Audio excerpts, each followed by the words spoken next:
Okay, so good afternoon, everyone. Excuse me. Today is Tuesday, July 6, 2021.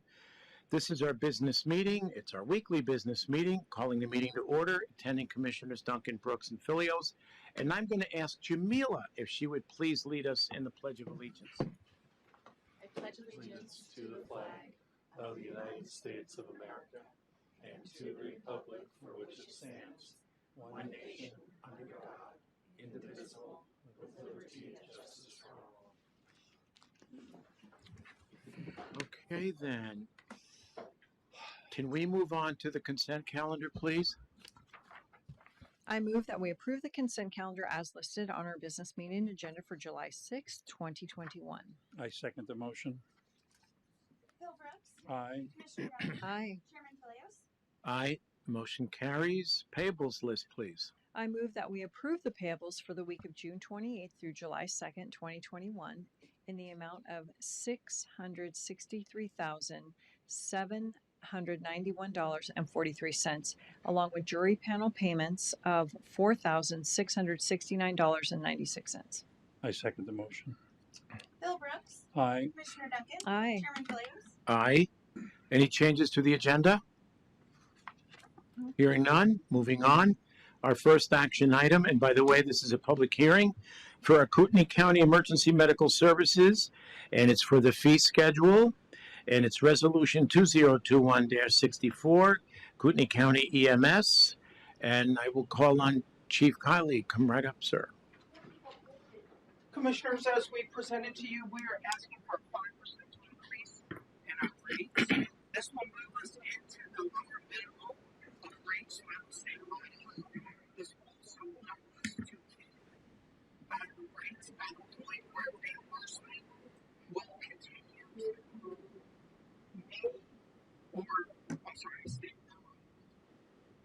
We are going to go phase in on this where we're going to have to prove to the federal government how much tax includes us providing this, and it will be reimbursed on those rates. Right now, we're reimbursing a flat rate from the federal government, which is about 60% of our insurance bills. Doesn't matter really what our rates are, they give us what they want. We're going to a pay for performance model, which will allow us to recoup some of our losses and what it actually does, what it actually costs to perform the service, and what they are offering. States like Washington are involved in this one. In order to truly state what our costs are, our rates need to reflect what we actually spend in order to provide the service. That's why we're asking for this rate increase. It gets us closer to what we're actually spending in order to provide the service.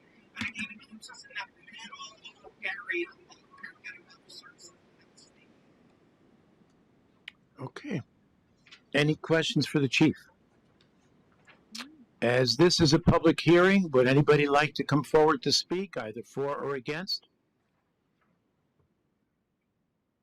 Hearing none, motion to exit public testimony, enter into deliberations? Yes, I move that we end public testimony and enter into deliberations. I second the motion. Bill Brooks. Aye. Commissioner Duncan. Aye. Chairman Filios. Aye. Any discussion? I don't have a problem with it. This is Fine. pay for service. Yep. Okay, motion please. I move that we approve Resolution 2021-64, which is the Emergency Medical Service System fee schedule updated and increased. I second the motion. Bill Brooks. Aye. Commissioner Duncan. Aye. Chairman Filios. Aye, and the motion is carried. Resolution 2021-64 for Kootenai County EMS is hereby approved. Thank you, Chief. Thank you, Tracy. Item number 2, letter of acknowledgement for electric service with Kootenai County Electric Co-op Parks and Waterways. Good afternoon, Commissioners. And for the record, before you go to letter from Kootenai Electric, and the system, one by understanding that Kootenai Electric will supply power to Parks and Waterways necessary to supply the state line bridge part of that project rather than the council has reviewed the letter, and I recommend we use them. Okay. Questions for Nick? Nope. Motion.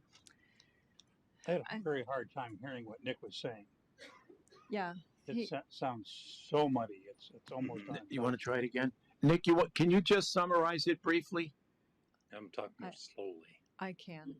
Can Yeah. you? Go Yeah. ahead. Okay, go So ahead. Nick, I guess Nick, all right, I can Leslie's do got it. this. Yeah. So there is a project for the bridge lighting, and instead of using a Vista, we're going to use Kootenai Electric to provide the service, and that's what this is.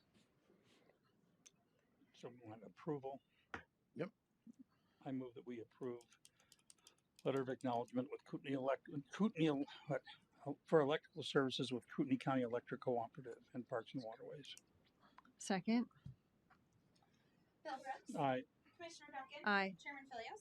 Aye, and the motion is approved. Thank you. Item number 3, contract change order for 2 AIP 3-16-0010-048-2020 Northwest grading for the airport. Stephen? Commissioner Stephen Kierkegaard for the record. Here you This is a change order in the negative amount, so it doesn't cost us anything.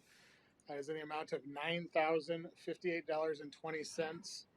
This is due to the contractor not meeting FAA spec. It should not affect the quality of the pavement. It's just that it does not meet the spec that the FAA puts about. So the new contract amount is $1,234,124.50. So once again, the deduction is $9,058.20. 20 cents. Fair enough. Questions for Stephen? Motion. I move that we approve the contract change order to AIP 3-16-0010-048-2020 with Northwest Grading for a deduction in the amount of $9,058.20. I second the motion. Bill Brooks. Aye. Commissioner Duncan. Aye. Chairman Philios. Aye. Motion is carried. Item number 4, excuse me, assurances of compliance with civil rights requirements. Title 6 of the Civil Rights Act for ARPA, the ARPA application. Those are the funds that are been basically announced by the Biden administration for jurisdictions around the country. And this is our Resource Management Office. Kim Riley, please. Yes, thank you, Kim Riley, for the record. Items number 4 and 5 are related to the American Rescue Plan Act application. Item number 4 are the assurances of compliance with civil rights requirements. Both they and the financial assistance agreement have been reviewed by the board. Okay. Questions? Motion? I move that we approve the assurances of compliance with the civil rights requirements for Title 6 of the Civil Rights Act and Resource Management Office. Second. Bill Brooks. Aye. Commissioner Duncan. Aye. Chairman Philios. Aye, the motion's carried. Item number 5, financial assistance agreement for local governments. Once again, the ARPA, U.S. Department of Treasury, and the Coronavirus Local Fiscal Recovery Funds, our Resource Management Office. Again, go right ahead, Kim. Yes, again, Kim Riley, for the record, this is the actual financial assistance agreement for local government. There is a math requirement, the amount is $36,184,700. Okay. Any questions for Kim? No, but a statement. We're accepting or we're asking for these dollars, these ARPA dollars, without knowing what the strings are. So it's kind of like pass it, then read it. And that makes me very uncomfortable to do that because I don't think final guidance is coming out until September. So I just wanted to put that on the record that it makes me very uncomfortable to ask for the money before we actually know what all the strings attached are. Okay. Kim, excuse me, can you comment on that? Is this is basically the application, is that correct? This is correct. This is applying for the funds. My understanding is that we have looked at the interim rules. We can accept funds and keep the interest. If we receive the funds back at this point, we can keep the interest. It's our understanding that we are not expecting the final rule until sometime after Labor Day. So do I understand that to mean that if we accept the money, we collect the interest, and if for any reason we decide that we're not going to implement any of these programs, we refund the money? Is that correct? Or can? And at this point, yes, so we would be able to keep the interest. Okay, fair enough. So once again, they could change that as of September. Okay. So just noting my That's okay. concern. True. And Commissioners, Pat Braden, Civil Deputy for Prosecutor for the record, just wanted to also add that it is our intent to just, keep the money in a separate account and Account. not expend it until we get those final rules and guidances and all that, to keep from, potentially stepping on our toes if we spend it before that guidance came out. Okay. So I'm hoping at least that can mitigate the concerns Commissioner Duncan have raised, which are more than legitimate. We've discussed in our task force group at length. So certainly hear you on that. But I think we got a plan to mitigate that risk as best we can. Okay.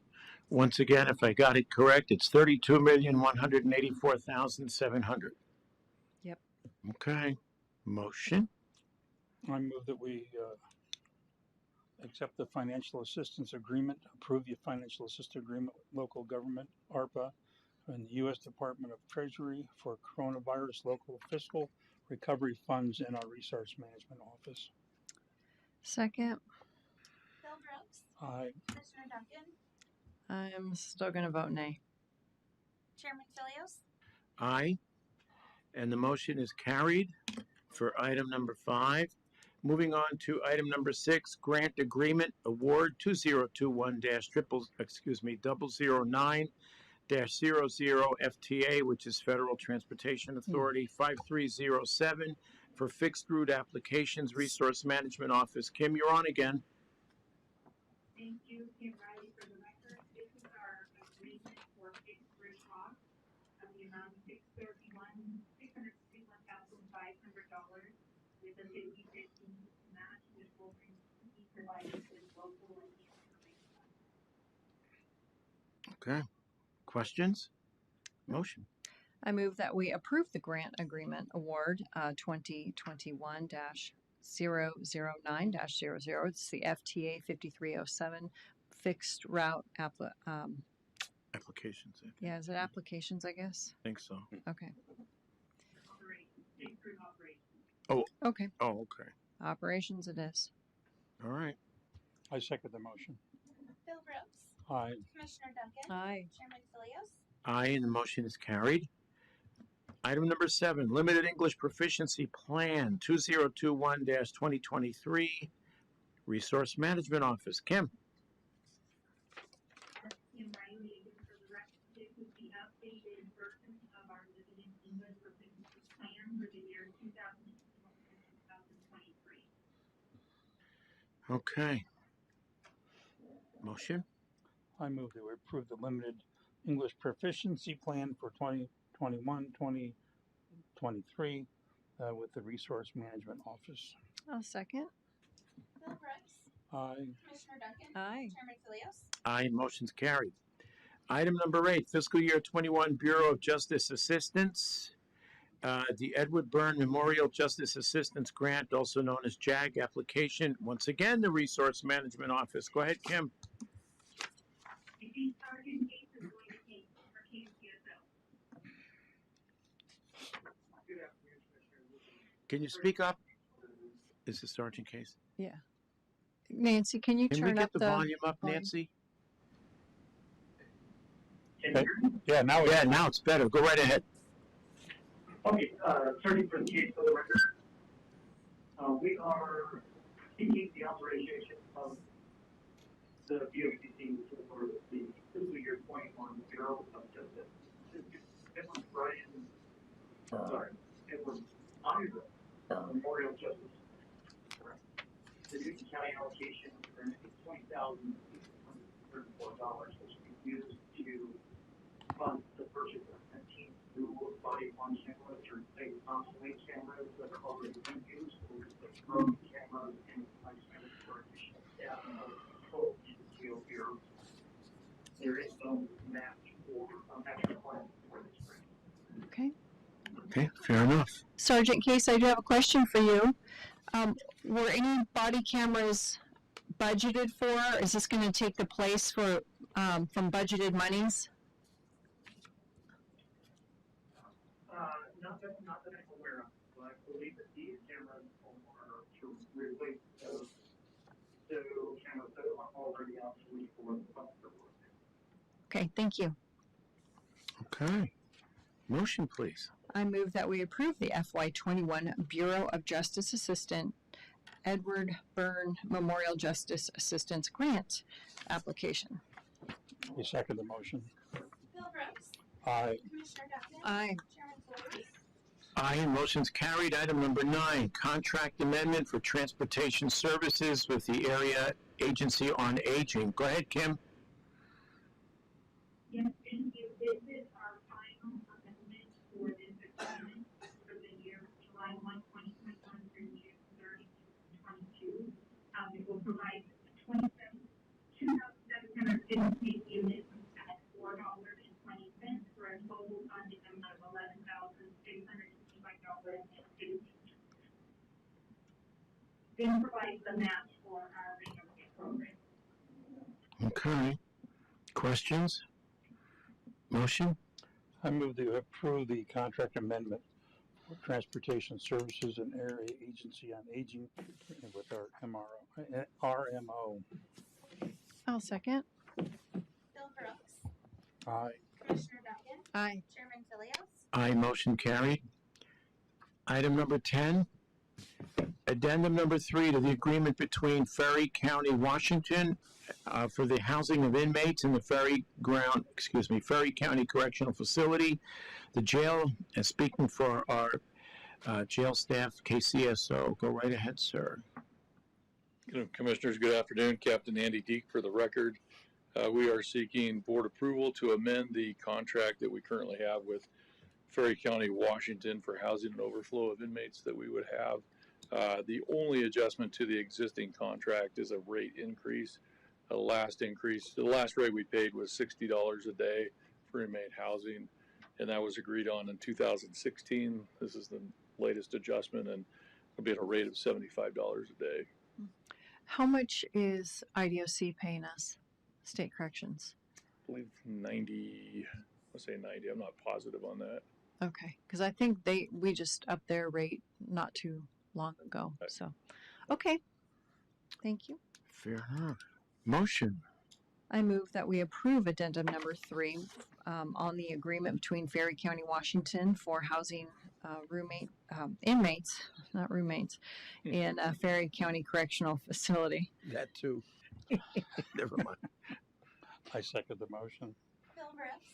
Aye. Commissioner Duncan. Aye. Chairman Phillips. Aye, and the motion's carried. Thank you, Captain. Sure. Notice of termination for the law enforcement agreement with the City of Hayden, KCSO. Captain, go right ahead. Commissioners, as you're aware, the sheriff has been seeking to increase the funding for the contract that we currently have there, and negotiations have not yet been met.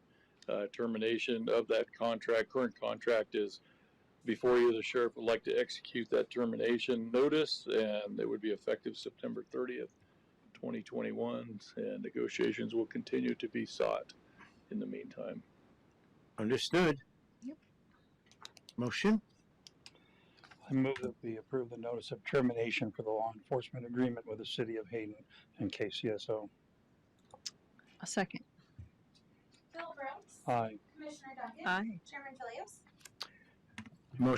I'm sorry, aye, and the motion's carried. I got distracted by an email. Sorry. Okay, item number 12, award weapon and badge and the ID card for the retirement of Sergeant LaFleur, KCSO. Captain Deak, go right ahead, sir. Yes, sir. We have a 25-year veteran retiring from service, and as is our practice and in accordance with policy, to award them their badge and their gun upon retirement. Seeking the board approval for such. What is that number? They have to be with us so many years before they retire. 15. 15 years. Okay. Thank you. Thank you. Motion, please. I move that we award the weapon badge and ID card upon the retirement of Sergeant LaFleur. I second the motion. Bill Brooks. Aye. Commissioner Duncan. Aye. Chairman Phillips. Aye, and the motion is carried. Thank you. Thank you, Captain. Item number 13, Resolution 2021-67, Donation of a 1991 Yamaha ATV to the Kootenai County Fairgrounds, KCSO. Would that be Sergeant Case? He was part of it. No, that's something. That's not you. Okay. Well, Commissioners, I guess I can just. Yeah, go right ahead. I've briefly reviewed this. Darren Murphy, I think either drafted this or approved it, but essentially what it is the Sheriff's Office currently has a 1991 Yamaha Big Bear ATV on its asset list. It's been in storage for about 10 years. The Sheriff's Office doesn't have any need for it any longer. What they want to do is donate it to the fair. So this would take it off of the books of the Sheriff's Office and approve transfer of the property, the Big Bear ATV, to the Fair Board. That's fine. Any questions? Motion. I move that we approve resolution 2021-67, donation of a 1991 Yamaha ATV to Kootenai County Fairgrounds from KCSO. Second. Bill Brooks. Aye. Commissioner Duncan. Aye. Chairman Philios. Aye, and the motion's carried. Item 14, Resolution 2021-68, review of emergency communications fee, KCSO 911. I think it's Alan Mallory. Alan? Good afternoon, Commissioners. Alan Mallory for the record. Today I'm seeking the board to approve the amount and collection of the annual emergency communications fee. Title 31, Chapter 48 of the Idaho Code allows the collection of $1 as a telephone line user fee. This funding source is crucial for the ongoing maintenance and upgrading of communications equipment here at the 911 center. Within that requirement, the board has the ability to review this agreement and continue this collection or make adjustments. I would like the board to consider keeping this fee at the same rate and approving the continuation of collecting this fee. Okay. Any questions for Alan? No. Motion. I move that we approve Resolution 2021-68, which is the review and continuation of the emergency communications fee. I second the motion. Bill Brooks. Aye. Commissioner Duncan. Aye. Chairman Philios. Aye, and the motion is carried. Item number 15, Resolution 2021-63, amended Kootenai County Waterways restricted zone designation, parks and waterways. Any discussion? Well, just the same thing I've been saying. I don't believe that the wording in this truly reflects the intent. So, Any thoughts? Nope. Okay. Motion? I move that we approve resolution 2021-63, amended Kootenai County Waterways restricted zone designation for parks and waterways. Ronnie? I No, didn't get a second. gotta be Oh. seconded. Oh, I second. Bill Brooks. Thank you for reminding him. Yeah, thank you. You're welcome. Aye. Commissioner Duncan. nay. Chairman Philios. Aye, and the resolution hereby carries. So that concludes our discussion and action items. We do have public comment. I will limit to 3 minutes. Anybody wish to speak? Nancy, do we have folks online? Oh, okay. This table right here, sir. Nope, this one. Jim, you want to take a seat right here? That microphone's on. Okay, thank you.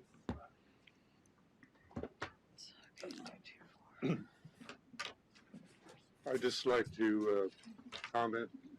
It's been a long road, and I think that the commissioners have done an outstanding job. My wife Avis is ill today, and she wished she could be here to also tell you the appreciation that the people that live on the river and those that also recreate on the river appreciate the action that you guys have taken today. Thank you very much. Thank you, Jim. Anyone else? Randy, just want to take a seat here, please?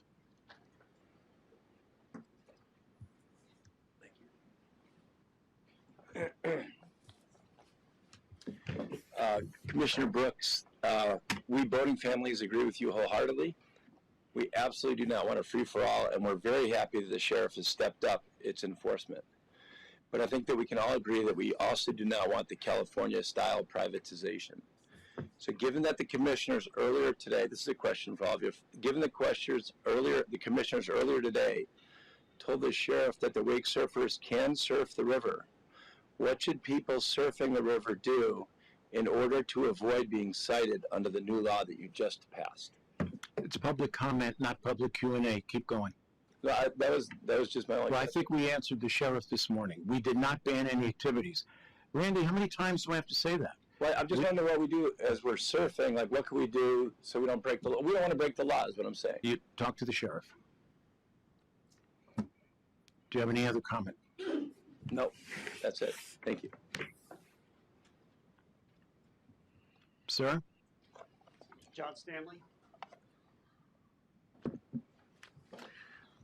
So while I also listened to the meeting earlier and I'm a little bit relieved at the way the sheriff is going to approach this, I'm still concerned by the wording in the law itself. Part of that is that at some point down the road you can designate surfing as a no active participation on the river because the law is written with boats. It specifically talks about boats with ballast and stuff like that. I know that there's a lot of controversy involved in this. I'm 71 years old. I still participate in all kinds of activities on the river. It is a public waterway, and I hope that the commissioners will continue to remember that the homeowners, the public, have a right to use that. And the small groups of people that do not participate in water sports and do not want that on the river don't have the right to force you or compel you to write laws trying to restrict that activity. So my comment was that I'm hoping that the rest of this year goes well, that there is no accidents. There has been already jet ski accidents, and you haven't written laws restricting jet skis. Last year there was an airplane accident. There was no restrictions of airplanes flying over the lake. I mean, but you seem to be obsessed with the waves, which is just part of the navigation on the river itself. And that has always been there in the 40 years I've used the river. There's always been waves, and that's always going to be there unless you go to a no-wake zone, which is what certain people wish to occur. And I'm hoping that that does not come out that way. Thank you, sir. Does anyone else wish to speak? Nancy, anyone on? No comment? Okay, then. So I have 229. 9, 8, 9. Yeah. 229. Meeting adjourned. Thank you, everyone.